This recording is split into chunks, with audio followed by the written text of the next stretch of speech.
Hello, I'm Richard Stubbe, and I am making one of my first videos about a backgammon match. This one that I played recently. Was fortunate enough to win, but made a bunch of errors, as I normally do.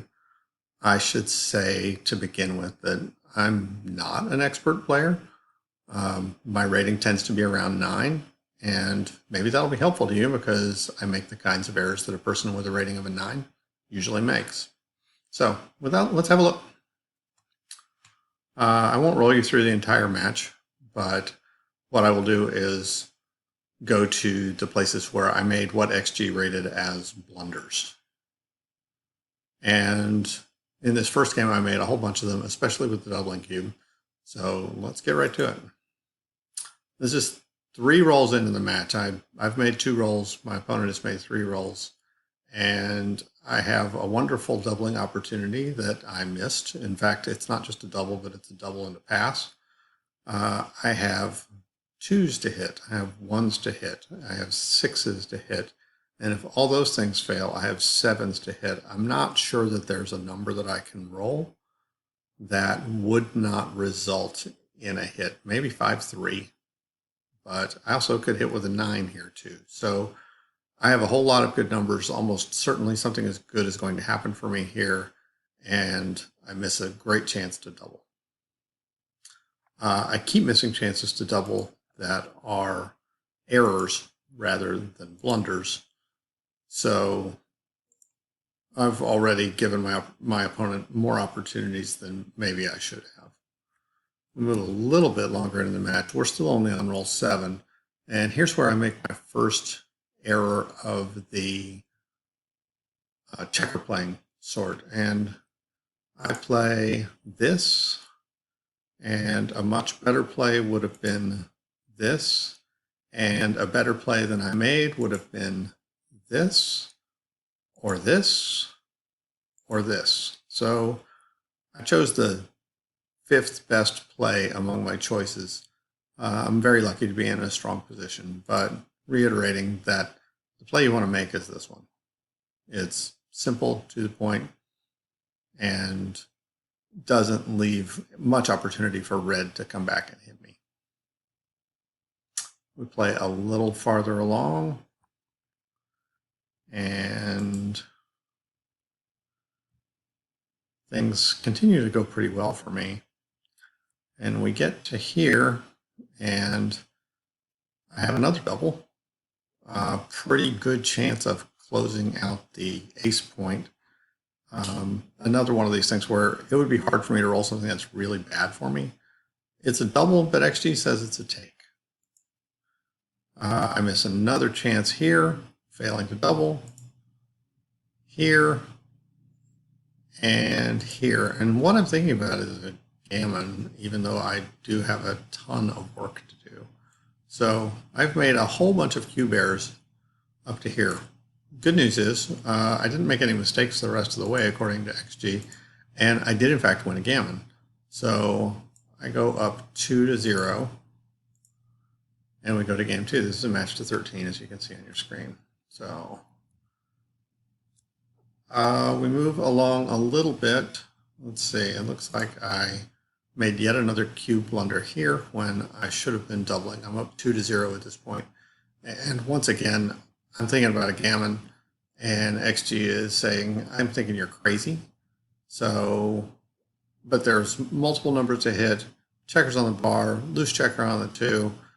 This is another roll where something good is going to happen. And in fact, the something good that does happen is I throw 6-5 and pop up 2 on the bar. And that takes the doubling issue away for a while. I see a series of jokers from here. Literally, I see 4 of them, 4 unsmiley faces here in the next 8 rolls. And so things get worse and a little worse, and I bounce, and the match moves along. And in fact, we get to this point, and I get doubled, and I take, and it is a double, and it is a take. We keep chugging along. You saw the double 6s. And I then misplay a 3-1 because I think I'm in a backgammon and I'm not.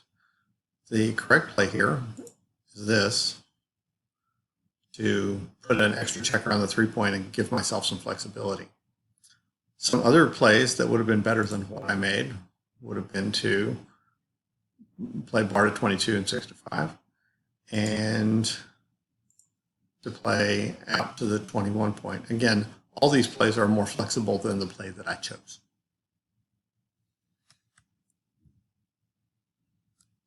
Very next roll, after having gotten this set up, I get a 2 and 1, and I'm so committed to this idea that I want to have more checkers back here that I leave these guys here, and furthermore, I add to my woes by moving 8 to 5. Better plays would have been 11 and 10, 6 to 4, making the 9 point, 11, 10, 8 to 6 to leave only one checker, 11 to 8 to leave only one checker, 10, 8, 6, 5 to leave only one checker. You get the idea. This is another one where I really chose the nearly worst alternative that I had available. So you have to recognize when you're actually playing a backgammon and when you're not. And just because you've got some checkers back there doesn't necessarily mean that you want a whole bunch more.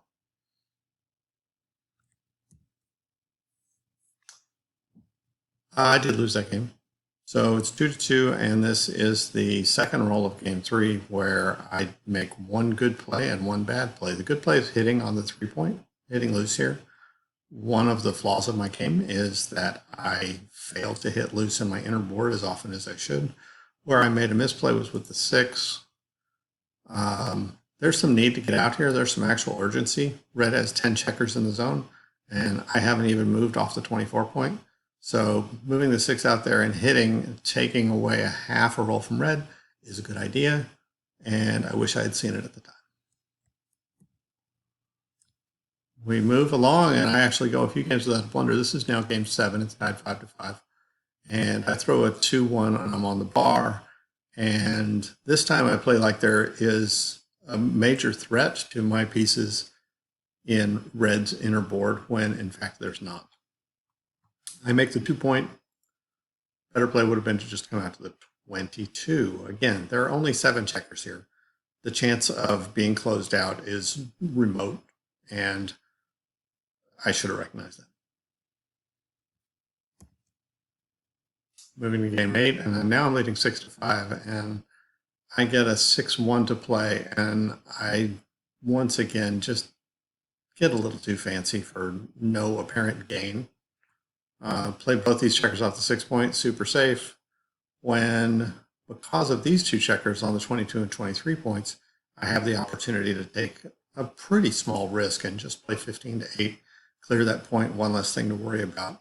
If, on the other hand, I let red roll after not clearing the 15, then I could be looking at a 4-point board instead of a 2-point board when I get hit, and that would not be much fun. And I do actually go on to lose this game, which I probably shouldn't have.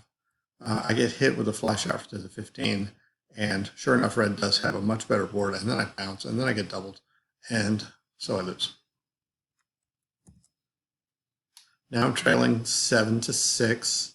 This is the third roll of game 10, and I miss another opportunity. I mentioned earlier that I struggle to hit loose, and here's a great opportunity to hit loose, take away a potential anchor on the 7-point for red, and I missed it. So this would have been by far the better play. You do run some risk of being hit on the 7-point, but if you're not hit on the 7-point, you have an opportunity to make a 4-point prime or to hit in your own inner board and build some more points and do a whole lot of other good things. So failed that test. We move on to game 11. We're still tied 7 to 7, and this is just a little bit of fancy play syndrome on my part, where I say, oh, I can make 2 points here, and so I will. I'll have the 5 and the 7. And sometimes the simpler play is best, just 20 to 13. And there are multiple other plays that are better than what I chose. So this would have been a better play than what I chose. 13 to 6 would have been a better play than what I chose.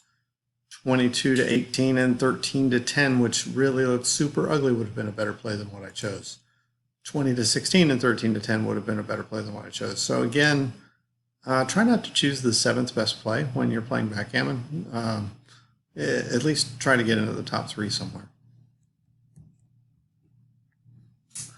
We've gone to game 12 and I'm ahead 11 to 7. And I misplayed double twos by forgetting one of the most obvious rules in the game, which is it's always good to make the 5-point. Here the 5-point was there to be made, not my 5-point, but my opponent's 5-point, and I did not do that.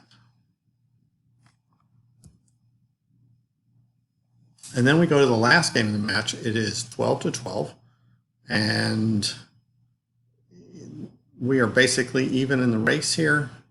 And I again forget the first rule of backgammon, which is, hey, make the 5-point. Easiest play in the book.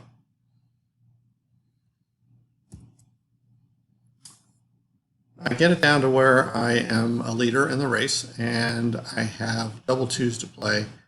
And I'm really trying to avoid a situation I don't like, which is to have multiple checkers out here in sets of 2, so that I don't get to decide which ones I want to remove first. The dice get to decide that. And so I try to avoid that. And I also am trying to avoid having checkers stacked on the 11-point where they're blocked by red's checkers on the 5-point. So I avoided some of those misplays, but not all of them. The easiest play here would have been 13 to 9 with 2 checkers. And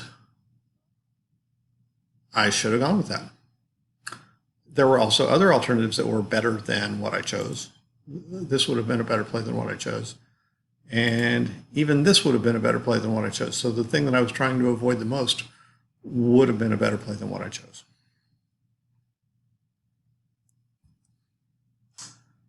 I'm lucky enough not to get hit and then get into this situation where I misplay a 3-2. The correct play would have been 6-3, 4-2. I think you can see why I avoid leaving any kind of a shot here because of my opponent's 5-point board. And giving one shot that could lose the match for me just wasn't something I was able to do. That was my last blunder of the match. And the way this ended up working out, I did throw a 5-1 and had to leave an indirect, which obviously I would have preferred not to leave any shots at all, but at least with this, you've got a much more remote chance of being hit. Red bounces, I make the 3-point. I am lucky enough to, I think in this case, that there wasn't even a shot left. Throw 3-1, throw 6-5, and then I throw double 4s and close the match out and win 13 to 12. But a lot of blunders, a lot of poor doubling, and a lot of easily missed spots that I'd like to have back. So make the 5-point. It's always a good idea. Thanks for watching.